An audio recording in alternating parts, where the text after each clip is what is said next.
शिवाजी महाराजांच्या दैदिप्यमान इतिहासातील एक बुलंद आवाज आणि सह्याद्रीच्या छातीचा रणमर्द म्हणजेच तानाजी मालुसरे. आधी लगीन कोंढाण्याचं मग रायबाचं म्हणत जे मुठभर मावळ्यांसकट मुघल सैन्यावर तुटून पडले होते ते तानाजी मालुसरे. स्वतःच्या जीवाची पर्वा न करता तुटलेल्या ढाली सकट तलवार होऊन तळपले होते ते तानाजी मालुसरे. आणि कोंढाणा मिळवण्यासाठी जे सिंहासारखे लढले ते होते तानाजी मालुसरे.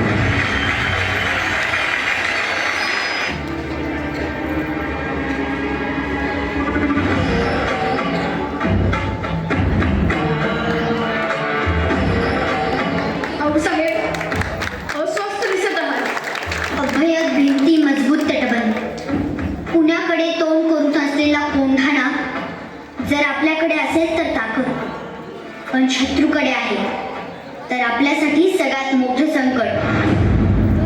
आम्ही जाणून आहोत आऊसाहेब, कोंढाणा गेल्यापासून स्वराज्याचा एक हात निखळल्यासारखा झालाय. मुघलांच्या जयसिंगासोबत केलेला तह अजूनही आमच्या काळजात खोल जखम करून आहे. कोंढाण्यासारखे इतर 72 किल्ले त्या तहात गमावले आपण. दिल्ली तुम्हाला कैदेत ठेवण्याचा त्या औरंग्याचा विश्वासघाती मनसुबा विसरू नका.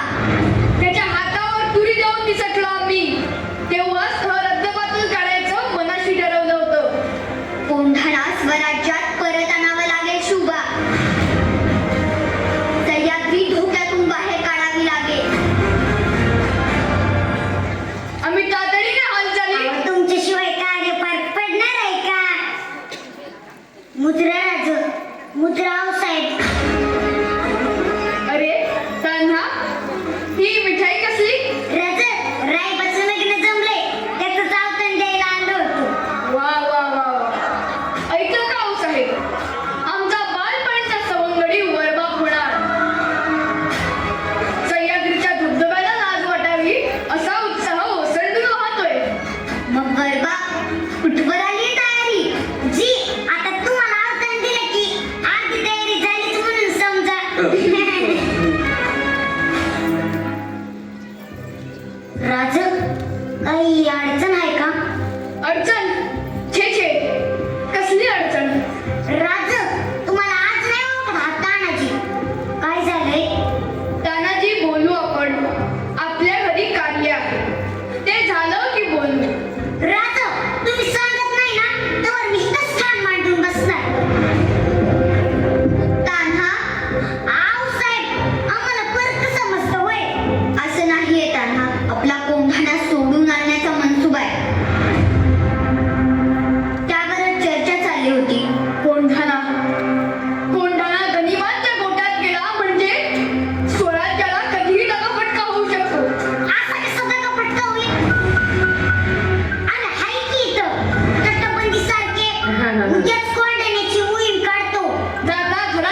हो